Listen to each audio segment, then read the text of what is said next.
Salut les amis Lion et bienvenue dans votre guidance générale pour le mois de novembre 2021.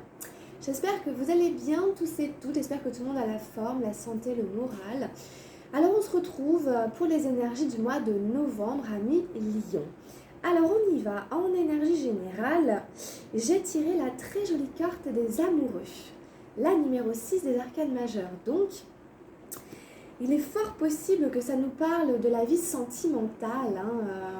Là, on nous parle quand même d'amour. Donc, les lions, on va continuer. Alors, on a ici la numéro 19 des arcanes majeures, l'innocence. Donc, on fait dans les arcanes majeures. Là, on a deux arcanes majeures. Encore une arcane majeure. Le courage, la numéro 8. Dans la vie mentale. Dans la vie émotionnelle, les vies antérieures, la numéro 18. Ah, je suis un peu choquée parce que j'ai que des arcanes majeures. Et puis c'est intense là. J'ose même pas retourner les autres cartes. Alors, on a la 3 de feu, l'expérience de l'existence, dans la vie spirituelle. Et la 4 de feu, la participation. J'en ai eu deux. J'en ai eu deux qui sont tombées, donc je les ai gardées toutes les deux. Ah oui, bah alors là, il se passe des choses les lions quand même. Le mois de novembre, ça va être important. C'est intense là. 4 arcanes majeures, du feu dans la vie spirituelle. Bon. Alors, les amoureux en plein milieu du tirage, regardez cette carte qui nous parle d'amour. Alors, est-ce que vous êtes tombé amoureux de quelqu'un? Est-ce que vous êtes dans une relation? Voilà, est-ce qu'il y a des amoureux là parmi les lions qui regardent la vidéo? Est-ce que, voilà, vraiment je pense quand même que ça nous parle d'amour. Après, c'est pas forcément une relation engagée, ça peut être le début, ça peut être quelqu'un que vous connaissez déjà, que vous ne connaissez pas, ça peut être une rencontre. S'il n'y a pas ça, ça peut être l'amour dans notre vie de manière générale, l'amour avec un grand A, l'amour inconditionnel, l'amour qu'on a en nous pour nous-mêmes et pour la vie. En tout cas, c'est ce cœur qui bat, qui est à l'intérieur de chacun de nous. Vous voyez bien, dans le cœur aussi, les personnages se rapprochent fortement. Donc, il peut y avoir un rapprochement peut-être. Il y aura peut-être un rapprochement avec quelqu'un. Ou alors, vous allez tomber amoureux de quelqu'un. Voilà, ça peut être vraiment aussi un boom où on tombe amoureux. Ce genre de choses, ça arrive, ça existe. Donc là, voilà, c'est quand même...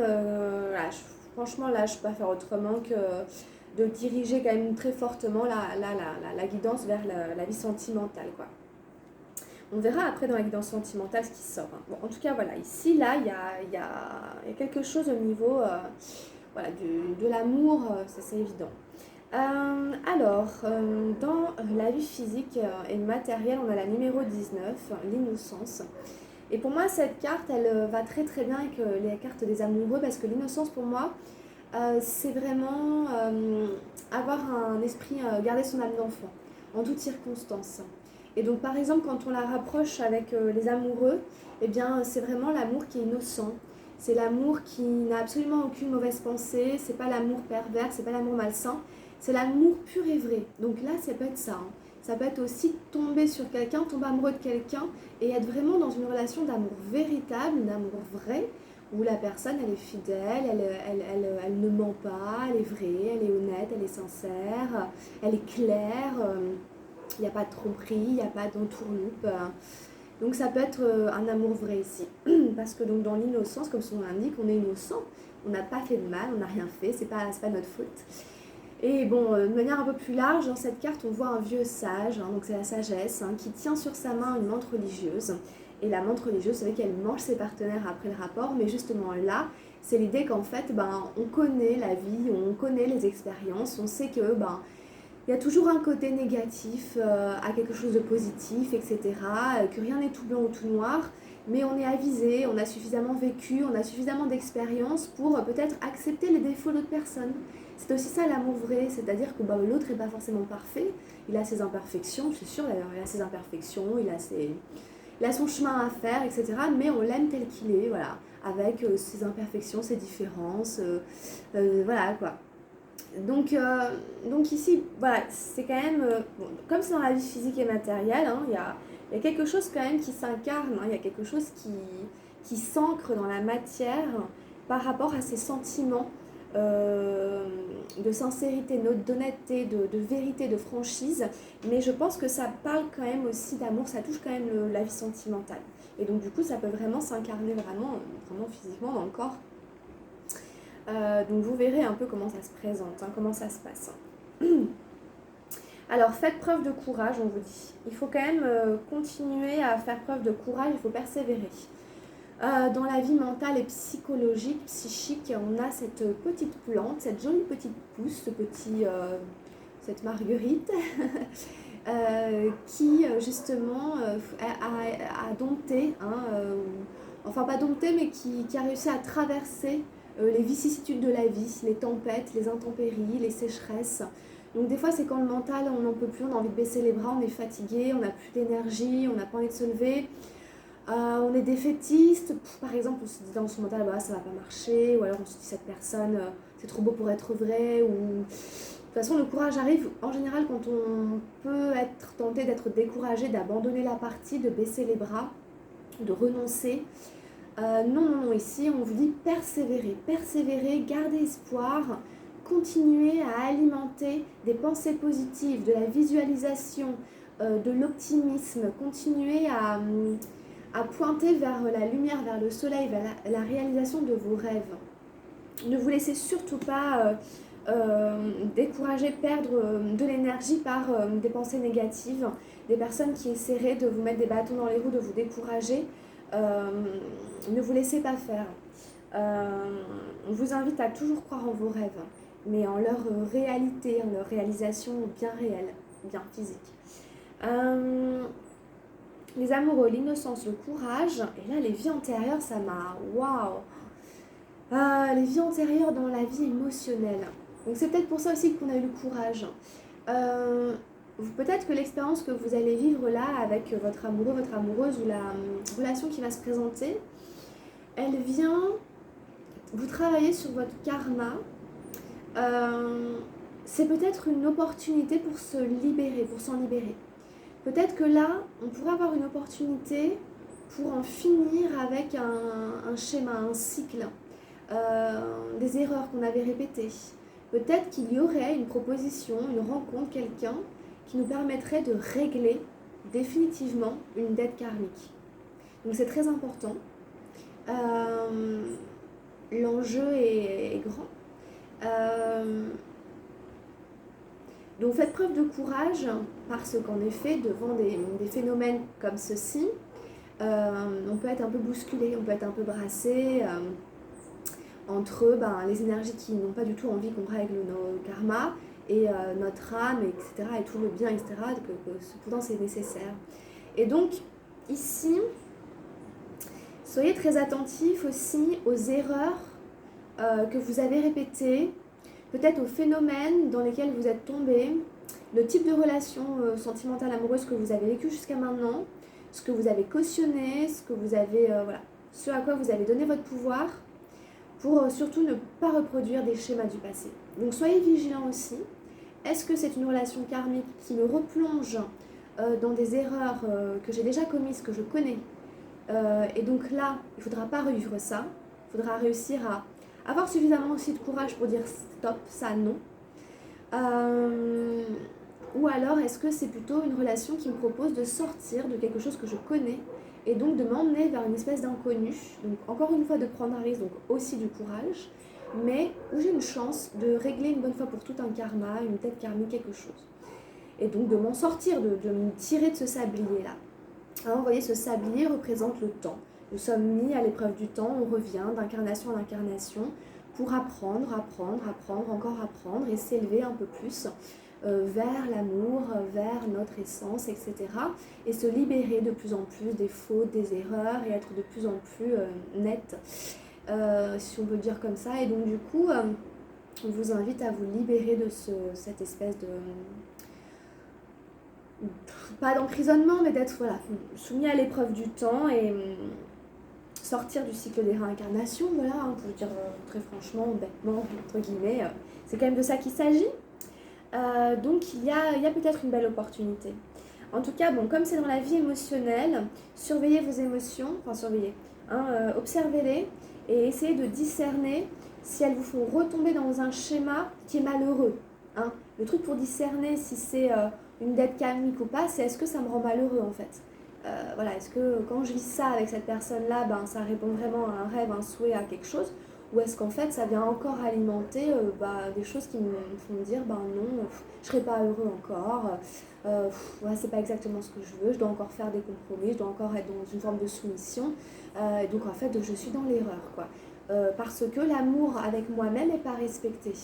Je ne me respecte pas dans l'amour que j'ai pour moi-même, puisque cet amour nécessite respect, profondeur, pureté, innocence, vérité, etc. Et que si l'autre personne commence encore à partir sur des trucs qui ne sont pas de cet ordre-là, bah, ça va être compliqué, ça va me refaire tomber dans un... Donc là, normalement, c'est toujours quand même attention à répéter toujours les mêmes erreurs et peut-être aussi une opportunité pour s'en libérer. Mais la relation amoureuse a quelque chose de karmique. Et ça vous demandera de faire preuve de courage, que ce soit pour avancer ou que ce soit pour renoncer.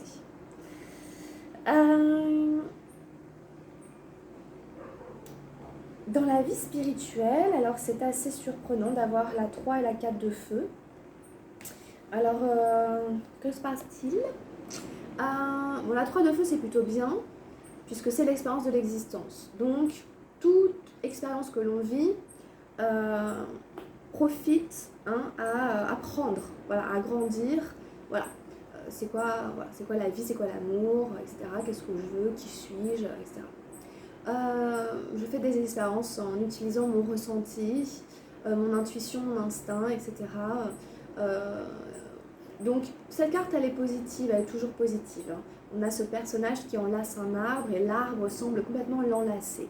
Donc on ne fait qu'un avec la nature, on ne fait qu'un avec Terre-Mère, Gaïa, et on développe notre sensibilité. Il y a une grande sensibilité. On vous invite quand même vraiment à rester vraiment connecté, ouvert à votre sensibilité, donc à vos sens et donc à votre corps. La spiritualité, ça passe par les sens, ça passe par la sensibilité. Spiritualité, sensibilité, ça va de pair. Donc, très important de revenir toujours au corps et au ressenti pour pouvoir croître dans son développement personnel. Alors, est-ce que avec la participation, vous êtes bien sûr que vous êtes bien connecté, enraciné, c'est un grand enracinement avec cette arme, enraciné et connecté à votre corps, ou est-ce que quelque part vous vous déconnectez un peu de votre ressenti ? Parce que la participation dit justement qu'on ne participe plus, qu'on se désinvestit, qu'on se désengage. Et comme là c'est dans la carte de l'expérience de l'existence, c'est comme si on désengageait notre ressenti. C'est comme si on désengageait notre intelligence du corps. Et c'est quoi ? C'est l'intelligence émotionnelle. Et dans l'intelligence émotionnelle, dans la vie émotionnelle, vous avez le karma. Donc n'oubliez pas les lions que ça doit passer par là, ok ? Que votre développement personnel, spiritualité, la résolution de vos dettes karmiques doit vraiment passer par être soumis à l'épreuve de justement mon intelligence émotionnelle, qu'est-ce qu'elle me dit ? Donc le corps, qu'est-ce que ça me dit ? Et donc c'est là que ça relie à la vie spirituelle. Or, si on est sur cette espèce de non-participation, de non-investissement de nos sens, ça ne pourra pas fonctionner. Donc vous voyez, il y a une espèce de scission là. Alors, tout d'un coup, boum, entre la vie émotionnelle et la vie spirituelle, boum, il y a une espèce de scission, ça casse. On n'était que sur des arcanes majeures et puis paf, on retombe dans la réalité sur du feu en mode, ton ressenti, est-ce que tu le fais vraiment participer pour que ça puisse faire le lien ? Vous voyez, comme si c'est clair, c'est complètement à part, dans leur monde, en train de dialoguer toutes les deux sur c'est quoi le ressenti, etc., etc., et par rapport à ma vie spirituelle. Et en fait, le lien, il est quand même directement là, et il est avec les vies antérieures, alors que les vies antérieures nous parlent quand même de notre âme, donc d'une certaine forme de spiritualité, ou vous voyez, de quelque chose quand même de cet ordre-là. Mais c'est comment la jonction est faite. Encore, ça aurait pu être l'inverse. On aurait pu avoir les vies antérieures ici, et puis ça là. Mais si vous voulez, c'est pour ça que je pense que vous êtes dans une espèce de résolution de dette karmique, parce que ça descend dans la matière, là. Là, vraiment, non. Là, on n'est plus dans la vie spirituelle. Dans la vie spirituelle, vous réflexionez par rapport à des énergies d'action. Donc bien ancré. Mais voilà, hein, dans la vie émotionnelle, on est déjà là-dedans. Donc ça descend. Donc il y a moyen ici, il y a moyen de peut-être de résoudre quelque chose. En tout cas, on vous questionne. En tout cas, là, vous avez des pistes. C'est vraiment, vous devez tout soumettre tout le temps à votre intelligence émotionnelle. Et il y a quelque chose de karmique, en fait, que vous êtes venu expérimenter par rapport à ce processus. Et en effet, bien sûr, comme souvent, ça passe par les rencontres, les relations, l'amour, etc. Voilà. Courage, innocence, magnifique carte. Donc c'est un tirage intéressant, hein, les lions. Hein. J'ai rarement eu un tirage de cet ordre-là. Alors, qu'est-ce qu'on a eu avec l'oracle de Osho de la transformation? On a eu ce qui ne meurt jamais. Ok. Alors, je ne sais pas si vous la connaissez. Moi, je la connais, cette carte. Je l'aime beaucoup. Je l'aime vraiment bien. Elle va assez loin. C'est assez profond. Une mère en deuil et les graines de moutarde. En effet, on a une maman qui vient de perdre son petit. À tout instant, demandez-vous si ce que vous accumulez, 3 petits points, la mort vous l'enlèvera-t-elle? Alors ça n'en vaut pas la peine. Mais si la mort ne peut pas vous le prendre, alors on peut même aller jusqu'à lui sacrifier sa vie. Parce qu'un jour ou l'autre, la vie s'en va. Avant qu'elle ne le fasse, saisissez l'occasion de déceler ce qui ne meurt jamais. Vaste programme, n'est-ce pas?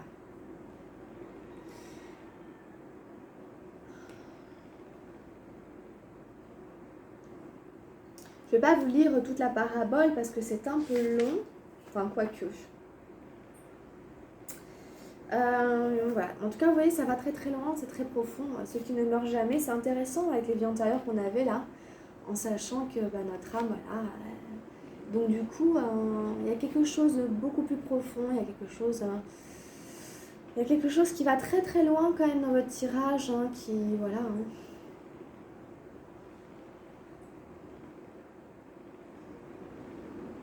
Je vous laisse un peu méditer là-dessus.